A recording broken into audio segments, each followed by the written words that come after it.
क्योंकि 2 मैचेस पाकिस्तान मुसलसल हारा और जिस तरीके से हारा वो बहुत ज़्यादा सवालात उठे। लेकिन अब लोग ये सोच रहे हैं, ये सवाल भी अपने आप से भी करेंगे, यार क्या पाकिस्तान की टीम अगले मैच में यही कारकर्दगी का मुजाहरा करेगी या नहीं करेगी। और हसन नवाज़ ने सबसे पहले उनको मुबारकबाद, उनका पहला टूर था, तीसरा मैच था, पहले दोनों मैचेस में उन्होंने कोई भी रन नहीं बनाया और आज ऐसे बनाए हैं कि 100 रन बना दिए हैं। और बैटिंग कोच पाकिस्तान के खासी तनकीद की जद में रहे गुज़िश्ता कई दिनों से कि क्या उन्होंने लाइनें लगवा कर प्रैक्टिस शुरू करवा दी है। लेकिन आज जब उन्होंने 100 रन किए हैं तो यकीनी तौर पर बैटिंग कोच का भी उनको भी सुकून का सांस आया होगा कि मेरे शो में भी मेरे परफॉर्म कर दिया। तो ये आपको टूर में भी मैंने मतलब आपको पहले भी एक वाक़या सुनाया था ना, ऑन टूर भी स्किल डेवलपमेंट आपकी वो चलती रहनी चाहिए। आपकी जो स्किल्स हैं उनको डेवलप करने के लिए काम चलते रहना चाहिए। और ये वाले जो करेक्टर्स हैं ना, इनके पास तो इनकी फर्स्ट क्लास क्रिकेट नहीं है या उससे पहले इतने मैचेस नहीं है, तो इनके ऊपर साथ साथ भी काम करना है। आज के मैच में भी शॉर्ट बॉल के ऊपर उनको मसाइल रहे हैं,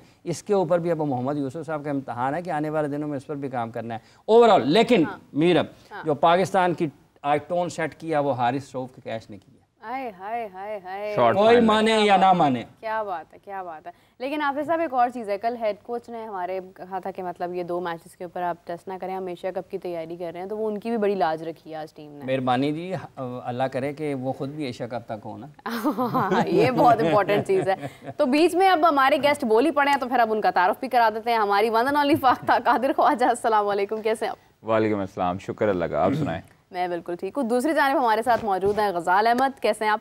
बेहतरीन। आज तो अफसरदा बिल्कुल भी नहीं हुआ। आज अफसरदा नहीं, फाइनली बहुत देर के बाद गज़ाल के चेहरे पर मुस्कुराहट बरकरार रहेगी। कोई ऐसी डिस्कशन नहीं होने वाली है जिससे गज़ाल हमें परेशान नजर आएगा। कैसा लग रहा है मैच देखकर? मैच मतलब जो हुआ वो देखकर कैसा लगा? दिल गार्डन हो गए। मुझे बहुत मजा आ रही है, मुझे समझ नहीं आ रही मेरे जज्बात कहाँ से। बहुत अच्छा लग रहा है। कल कादिर साहब ने यहाँ बैठ के कहा था 2 मैच हारे हैं, अगले 3 जीतेंगे। मुझे यकीन जरा भी नहीं हुआ था, इतना सा भी नहीं हुआ था। लेकिन आज देख के ना सामने क्या ही था ना, क्रेजी हो गया। अब मतलब हो ही जाए तो जंगली हाल है। अब हो ही जाए, पहला तो हो गया, पहला तो हो अच्छा गया। बड़ा पहले चौड़े हुए हैं जब आपने बात किया ना, जैसे आप सब बोल रहे साथ ही।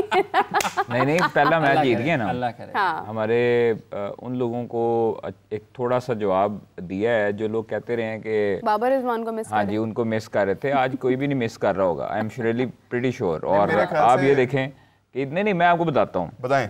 हम लोग जो है ना बड़े बेसब्री कौम है। 1-2 मैचेस के बलबूते पे ना हम कहते हैं कि यार की सिलेक्शन कर ली है, हसन नवाज कहाँ से आ गया, अब्दुल समद की कर रहे हैं। आज 2 चेंजेस हुई, आज वो आया इरफान न्याजी आया, बिल्कुल, और हमारे फास्ट बॉलर एक आया अब्बास अफरीदी आया, विकेट्स भी हासिल किए हैं। देखिए आपको मोमेंटम चाहिए होता है। हसन नवाज की भी प्रेस कॉन्फ्रेंस हुई है, वो कहता है कि जी हेड कोच ने मुझे कहा आप 5-0 भी करेंगे ना आपको मौका दूंगा। तो ये अच्छी चीज़ है जिसको देखें अप्रिशिएट करना चाहिए, जो अच्छी चीज़ है। एक यंगस्टर है, हम लोग फिर कहते हैं कि भाई आपने अगर साइम को 27 मौके दिए हैं तो फिर आप अब्दुल समद को और आप हसन नवाज को मौके क्यों नहीं दे रहे। तो 2 मैचेस के बलबूते पर हमारी आवाम इतनी बेसब्री है। आज वही लोग तारीफ कर रहे होंगे, हाफिज साहब आज वही लोग तारीफ कर रहे होंगे जेडे अब्दुल समद और हसन नवाज को लाभ आगे एक बार आपने पकड़ा रहे हो। नवाज की नहीं कर रहे थे, और ये वो अवाम नहीं है, ये आपको पता है कौन है जी, ये वही है, ये वही है, ये वही है। अवाम सारी की सारी नहीं है, ये खालिस वो लोग नहीं है, ये रोबोट है। हाँ। ये जिन्हें कहा जाता है रोबोट नहीं है, ये रूपोश है।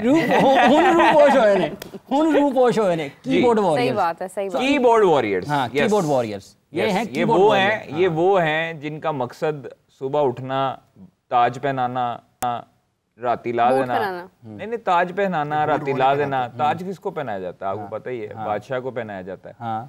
तो वो ताज पहनाते हैं, उतारते हैं, पहनाते हैं, उतारते हैं, और फिर जब कुछ नहीं मिलता उस वक्त जो है ना उनकी कोई ऐसी चलती फिरती एक्टिविटी लगा देंगे। भाई आज जो है ना, आज मैंने वैसे भी ट्वीट की है, मैंने कहा आज तो किसी को याद नहीं आ रही होगी बाबर की। आप देखें जिस तरह हसन और हारिस ने स्टार्ट किया, 2 मैचेस में फ्लॉप हुए। हम लोगों ने बुछाड़ कर दी शुरू की, भाई ये क्या हो रहा है, ये क्या हो रहा है। ओ भाई यंगस्टर टीम जब भी होती है, हम लोग प्रोग्राम में आप सब यही बात कर रहे थे कि जब आप यंगस्टर टीम बनाते हैं, जब आप तजर्बा करते हैं ना, तो फिर आप बर्दाश्त का मादा भी रखें और आप हौसला भी रखें। आपको ये रिजल्ट्स एक्सपेक्टेड होते हैं, आपको ये पता होता है कि हम नए लड़कों के साथ जा रहे हैं, टेस्टिंग कर रहे हैं। हमारा एक कॉम्बिनेशन था बाबर रिजवान का, वो हमने छेड़ा, छेड़ने के बाद साइम आया, साइम के बाद अब वो साइम नहीं है, तो अब हसन नवाज है और अब हारिस है। तो अब जब हम दोनों के साथ जा रहे हैं तो इन्होंने आउट भी होना है और इन्होंने रन भी करने हैं। तो हमें कम से कम थोड़ा सा पेशेंस रखना चाहिए। At the end of the series हमें ये कंक्लूजन निकालना चाहिए कि क्या गलतियां हुई, क्या कोताहियां हुई, कहाँ पर अच्छा खेले, कहाँ पर नहीं खेले। हम 1 मैच, 2 मैच, 3 मैच के बलबूते पर एक्सपेक्टेशंस लगा लेते हैं और उसको जज करना शुरू कर देते हैं। देखिए, एक बात मैं उसमें शामिल करता हूँ मजीद मीरब, जैसे कादर साहब ने बात की, जो नौजवान खिलाड़ी हैं ना, इनको मौके, हम पाथ फेस की बात करते हैं कि वो ज़्यादा बेहतर होता है, लेकिन पाकिस्तान का ना सब चीज़ें हिली हुई हैं। हसन के बारे में मुझे आमिर नज़ीर साहब ने बताया कि इस्लामाबाद रीजन की तरफ से काज़म ट्रॉफ़ी खेले थे उन्होंने। 160-70 की एक इनिंग भी खेली थी। 16-17 छक्के इनके सीज़न में हैं 4-डे क्रिकेट में। राइट। उन्होंने मुझे इनकी वहाँ से जब वो वापस आए, उन्होंने मुझे बताया कि एक लड़का है हसन नवाज, इसमें बड़ी जान है, पावर हिटिंग और T20 क्रिकेट, हालांकि वो 4-डे खेल के आए थे। उन्होंने कहा ये 4-डे उसमें T20 क्रिकेट में पाकिस्तान के बड़े काम आ सकता है। यहाँ पर भी जो उनकी पावर हिटिंग की एबिलिटी है ना, जो बड़े शॉट्स की है, वो उनमें मौजूद है। अब इसको बरकरार कैसे रखना है, इसमें तसलसल कैसे आना है, ये अब उनके ऊपर, उनके कोचिंग स्टाफ के ऊपर है कि वो किस तरीके से इस पर काम करते हैं। लेकिन इसमें कोई शक नहीं है कि आपके पास वो बुनियादी जो सलाहियत है ना, कि जिस तरीके से जिसकी वजह से आप दुनिया में जा सकते हैं, ये लोग आपके बारे में बात कर सकते हैं, वो उन्होंने उसका इजहार किया। और ये कोई आसान बात नहीं होती, 100 ही होता है।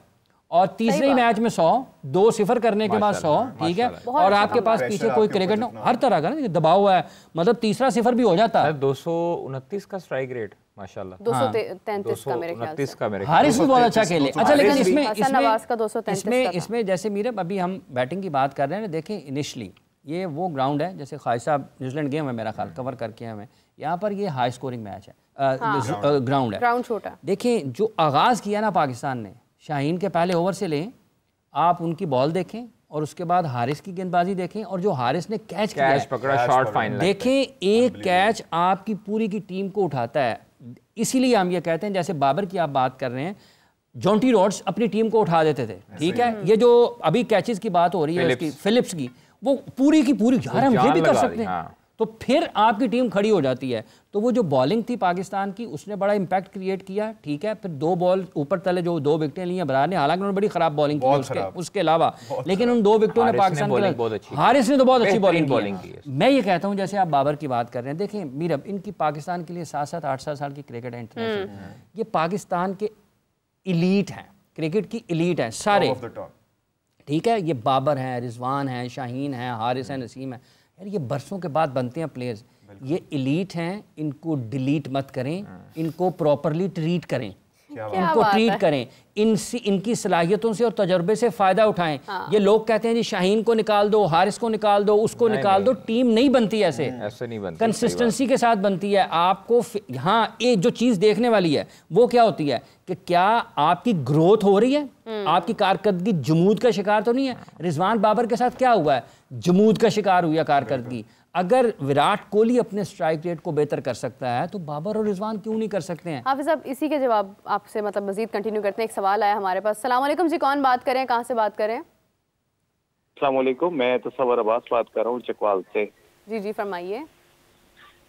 मैं मैडम ये बात करना चाहूँगा कि आज हसन नवाज की बहुत शानदार परफॉर्मेंस रही है, क्योंकि हमने यंगस्टर को चांसेस दिए हैं तो यंगस्टर ने परफॉर्म करके दिखाया है। तो यंगस्टर से ये आपको होप होनी चाहिए कि जरूरी नहीं है कि वो हर मैच में परफॉर्म करेगा, सिर्फ ये है कि यंगस्टर को हमने चांस दिया तो उन्होंने परफॉर्म किया।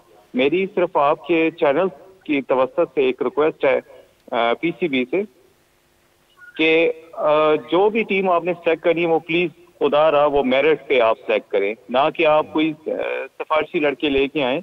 आप प्लीज मेरिट पे जो है ना वो लड़के लेके आए, मेरिट की टीम खिलाएं।